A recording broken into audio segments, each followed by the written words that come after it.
আসসালামু আলাইকুম রহমতুল্লাহি বারাকাতুহু। সম্মানিত ভিউয়ার্স, মানুষ কতটুকু শ্রম, মেহনত এবং পরিশ্রম গবেষণা করলে এইরকম একটা মহৎ কাজ করতে পারে, বুখারী শরীফের মতো একটা বড় হাদিস মুখস্থ করতে পারে। আজকে আমাদের এক ভাই বুখারী শরীফ মাত্র ৭৩ দিনে মুখস্থ করেছে। যদি ২ বছর ৩ বছরে মুখস্থ করতো তা একটা বিষয় ছিল, কিন্তু যেখানে মাত্র ৭৩ দিনে পুরো বুখারী শরীফ মুখস্থ করছে। চলুন আমরা দেখে আসি ভিডিওতে। আলহামদুলিল্লাহ সুম্মা আলহামদুলিল্লাহ। আমরা অত্যন্ত আনন্দিত যে আজ আমরা আমাদের এক ভাইকে তাকরিম করতে পেরেছি, তাকে পুরস্কৃত করতে পেরেছি। অনেক উলামা ইকরামের উপস্থিতি। আমার ডানে আছেন শেখ আব্দুল মালিক আল মাদানী হাফিজাহুল্লাহ, তার পাশেই আছেন মাওলানা রুহুল আমিন সাদি, বিশিষ্ট লেখক এবং গবেষক। আমার বামে আসেন মুফতি হেদায়েতুল্লাহ, যিনি RTV সহ বৈশাখী সহ বিভিন্ন ইসলামিক টিভিতে ইসলামিক প্রোগ্রামের অত্যন্ত নন্দিত উপস্থাপক এবং অনেক বড় আলেম দ্বীন। আরও অত্র মাদ্রাসার সম্মানিত ওলামা ইকরাম এবং প্রিন্সিপাল রয়েছেন। আমরা খুবই আনন্দিত যে আজ এই মাদ্রাসায় তাখাসসুসুল হাদিস বিভাগের একজন শিক্ষার্থী, যিনি বুখারী, সহিহ আল বুখারীকে হিফজ করেছেন। এটি বাংলাদেশে বিরল একটি কাজ। এর আগে আমাদের আরেক ভাই হাবিবুল্লাহ, তিনি জামিয়া কাসেমিয়া থেকে বুখারী হিফজ করেছেন। আজ আমরা ঢাকার পূর্বাঞ্চলে অবস্থিত মার্কাজুস সুনান মাদ্রাসার এই স্পেশাল বিভাগের শিক্ষার্থী ভাই, তাকে দেখেছি তিনি হিফজুল বুখারী সম্পন্ন করেছেন, বুখারী শরীফের হাফেজ হয়েছেন। আপনারা জানেন যে কোরআনে কারীমের হিফজ এটা যতটা কঠিন, বুখারী শরীফের হিফজ তার চাইতে অনেক বেশি কঠিন। কোরআনুল কারীম এটার চাইতে আয়তনে সহিহ আল বুখারীর আয়তন অনেক বেশি।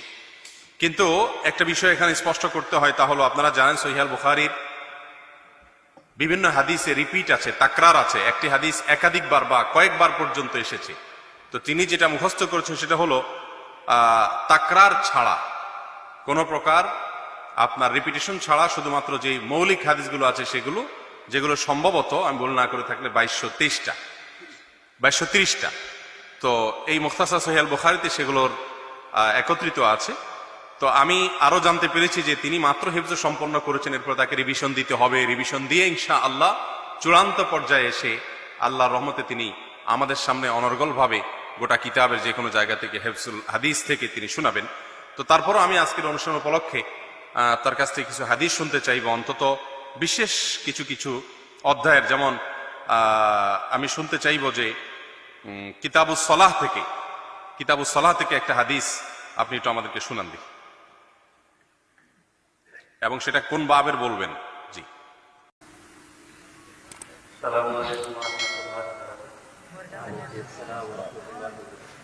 عن عبد الله بن عمرو رضي الله عنهما أن رسول الله صلى الله عليه وسلم كان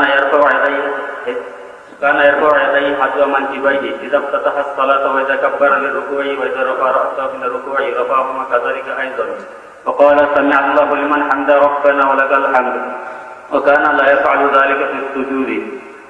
عن أبي هريرة رضي الله عنه قال قال رسول الله صلى الله عليه وسلم إذا قال الإمام غير المغضوب عليهم ولا الضالين فقولوا آمين، فإنه من وافق قوله قول الملائكة غفر له ما تقدم من ذنبه. আচ্ছা, এক মিনিট।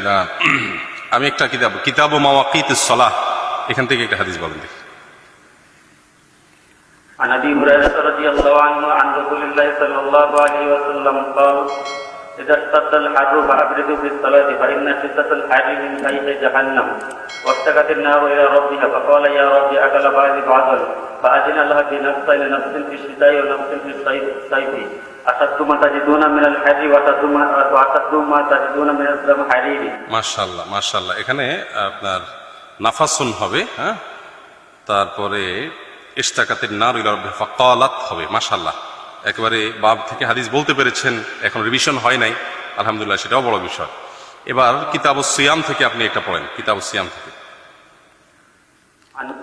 عن أبي هريرة رضي الله عنه قال قال رسول الله صلى الله عليه وسلم الصيام جنة فلا يرفث ولا يجهل فإن امرؤ قاتله أو شاتمه فليقل أنا صائم مرتين والذي نفسي بيده لخلوفها من صائم أطيب عند الله من ريح المسك يترك طعامه وشرابه وشهوته لي من أجلي الصيام لي وأنا أجزي به الحسنة بعشر أمثالها মাশাআল্লাহ।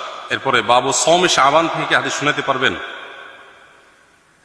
عن عائشة رضي الله تعالى عنها قالت كان رسول الله صلى الله عليه وسلم يصوم حتى نقول لا يفطر ويفطر حتى نقول لا يصوم فما رأيت رسول الله صلى الله عليه وسلم استكمل صيام شهر إلا رمضان। পারবেন? আচ্ছা, রিভিশন যেহেতু দেওয়া হয়নি, সবগুলো হাদিস থেকে উপস্থিত বলে ফেলা কঠিন, তারপরেও সে আলহামদুলিল্লাহ অনেকটা বলেছে। প্রথম হাদিসটা একটু শোনা হবে, উস্তাদ শুনতে চাচ্ছেন একটু, বুখারীর প্রথম হাদিসটা। عمر بن الخطاب رضي الله عنه قال سمعت رسول الله صلى الله عليه وسلم قال إنما الأعمال بالنية فمن كان هجرته إلى دنيا يصيبها أو امرأة ينكحها فهجرته إلى ما هاجر إليه। মাশাআল্লাহ মাশাআল্লাহ, ওয়াফাকাকাল্লাহ। আল্লাহ রাব্বুল আলামিন তাকে কোরআন এবং হাদিসের অনেক বড় খাদেম হিসাবে আল্লাহ রাব্বুল আলামিন কবুল এবং মঞ্জুর করুন, আমরা দোয়া করি। এবং সে যে শুরু করেছে রিভিশন শেষ করে শুধুমাত্র মুখতাসার বুখারী না, পুরো বুখারীর এবং তাকরার সহ সমস্ত হাদিসের হাফেজ, শুধুমাত্র হাদিসের মতনের হাফেজ না, আল্লাহ রাব্বুল আলামিন তরজমা এবং এর ব্যাখ্যা সহকারে আল্লাহ রাব্বুল আলামিন তাকে তার ভেতরে রপ্ত করার তৌফিক এনায়েত করুন, আমরা বলি আমিন। জি বলেন। আলহামদুলিল্লাহ, সম্মানিত উপস্থিতি, আমরা সাহেবকে আজকে পেয়ে আমরা অত্যন্ত আনন্দিত এবং গর্বিত। সাহেবের মাধ্যমে আমাদের এই ছেলে আজকে সেই ল্যাপটপ গ্রহণ করেছে এবং বুখারী মুখস্থ করার ব্যাপারটি আমরা সাহেবের মাধ্যমে সংবর্ধনা এবং সম্মাননা দেওয়া হয়েছে। হাদিস হিফজ করার ব্যাপারে আমার একটা স্বপ্ন ছিল ছোট সময় থেকে, যে আমরা যে দাওরায় হাদিস পড়ি, এগুলো যদি সবগুলো হাদিস আমাদের ছেলেরা মুখস্থ করতে পারতো, তবে জাতির কতই না উপকার হতো। জাতির মধ্যে থেকে সব ধরনের বিধাত এবং শিক্ষা কাহিনী এগুলো দূরে সরে যেত, প্রকৃত ইসলামের স্বাদ মানুষ খুঁজে পেত। প্রায় দীর্ঘ বহু বছর গবেষণা করতে করতে আমি চেষ্টা করেছিলাম যে প্রায় ইতিহাসটা কিতাবের মধ্যে প্রায় 35,000 হাদিস আছে, এগুলোকে যদি তাকরার ছাড়া করা হয় তাহলে মাত্র হয়তো 5-7 হাজার হবে। শুরু করলাম বুখারী নিয়ে গবেষণা। আমরা কয়েকজন বন্ধু মিলে টিম তৈরি করলাম যে আমরা বুখারীর মধ্যে যে হাদিসগুলো আছে তাকরার ছাড়া, এগুলোকে আমরা একত্রিত করবো। যদি একত্রিত করি তবে হয়তো অনেক কমে যাবে, আর এটা যদি মুখস্থ করানো যায় তাহলে সমস্ত বুখারী তার মুখস্থ হয়ে যাবে। বহু বছর গবেষণা করতে করতে আমরা পরে আলহামদুলিল্লাহ আল্লাহর মেহেরবানিতে এক উস্তাদের মাধ্যমে সাহেব ডক্টর মুফতিউদ্দিন সাহেবের সাথে বিষয়টা নিয়ে পরামর্শ করেছিলাম। উনি বলছে আত-তাজরিদ নামে একটা সংক্ষিপ্ত বুখারী হয়তো পাওয়া যেতে পারে, বাজারে খুঁজে দেখো। খুঁজতে খুঁজতে আমি বিভিন্ন লাইব্রেরিতে খুঁজেছি, সর্বশেষ মাক্তাবাতুল আজহার থেকে একটা কপি পেয়েছি, যেটা মিশর থেকে ছাপা হয়েছে। 2230টা হাদিসের মধ্যে সমস্ত বুখারী হাদিসগুলো 22 টাকার ছাড়া 2230টা হাদিস। আমরা এটা নিয়ে আলহামদুলিল্লাহ কাজ শুরু করেছিলাম। ছেলেকে বলেছি তুমি হিসাব রাখবা কতদিন হয়। আলহামদুলিল্লাহ মাত্র 76 দিনের মধ্যে এই হাদিসগুলো সে মুখস্থ করতে পেরেছে। প্রথমবার রিভিশন দিয়েছে, প্রথমবার মুখস্থ করেছে, দ্বিতীয়বার রিভিশন চলছে। তাছাড়া আরেকটি বিষয় হলো এই মারকাজুস সুনান এই জন্য নামকরণ করা হয়, এখান থেকে রাসূলুল্লাহ সাল্লাল্লাহু আলাইহি ওয়াসাল্লামের হাদিসগুলোকে যেন জাতির কাছে ছড়িয়ে দেওয়া যায়, সেজন্য এই প্রতিষ্ঠানের নামকরণ করা হয় মারকাজুস সুনান। এখানে রয়েছে ইফতা বিভাগ 2 বছর মেয়াদী, হিফজুল হাদিস বিভাগ, যা বাংলাদেশের অন্য কোনো প্রতিষ্ঠানে আছে বলে আমাদের জানা নাই। এটাকে বিভাগ আকারে আমরা করেছি। গত বছর একটা ছেলে রিয়াজুস সালিহিন পড়া মুখস্থ করেছে এবং এই বছর আলহামদুলিল্লাহ আমরা বুখারী মুখস্থ করিয়েছি। সামনে আমাদের ইচ্ছা এই ছেলেটাকে কুতুবে সিত্তা হিফজ করাবো। সকলের কাছে দোয়া চাই আল্লাহ রাব্বুল আলামিন যেন তাকে হাফিজুল হাদিস হিসেবে কবুল করে, সকলে বলে আমিন।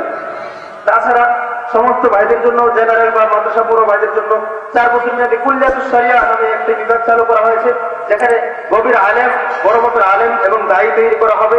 এবং আমাদের এখানে আরবি ভাষা শিক্ষার জন্য মাদানী নিসাব রয়েছে, যেখানে 3 বছর একটা ছেলে পড়ে আমরা চ্যালেঞ্জ করে এই ভাষা শিক্ষার কোর্সে ভর্তি দিচ্ছি যে 3 বছর অবশ্যই আমাদের এই বিভাগে যে পড়বে আরবিতে কথা বলতে পারবে এবং আরবি যেগুলো কিতাব পড়তেও বুঝতে সক্ষম হবে।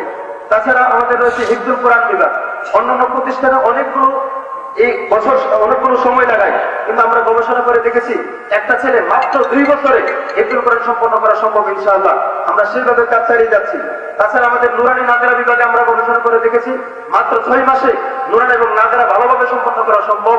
আপনাদের সকলের সহযোগিতা চাই, দোয়া চাই, বিশেষ করে শাইখের নেক দৃষ্টি চাই এবং তিনি যেন এই প্রতিষ্ঠানে আসা যাওয়া করেন, আমাদেরকে দিক নির্দেশনা দেন। ওনার পরামর্শ ক্রমে যেন আমরা বাকি দিনগুলো, বাকি শিক্ষা কার্যক্রম চালিয়ে যেতে পারি, শাইখের কাছে সেই আমরা এতটুকু আশাবাদী ইনশাআল্লাহ। আসসালামু আলাইকুম ওয়া রাহমাতুল্লাহি ওয়া বারাকাতুহু।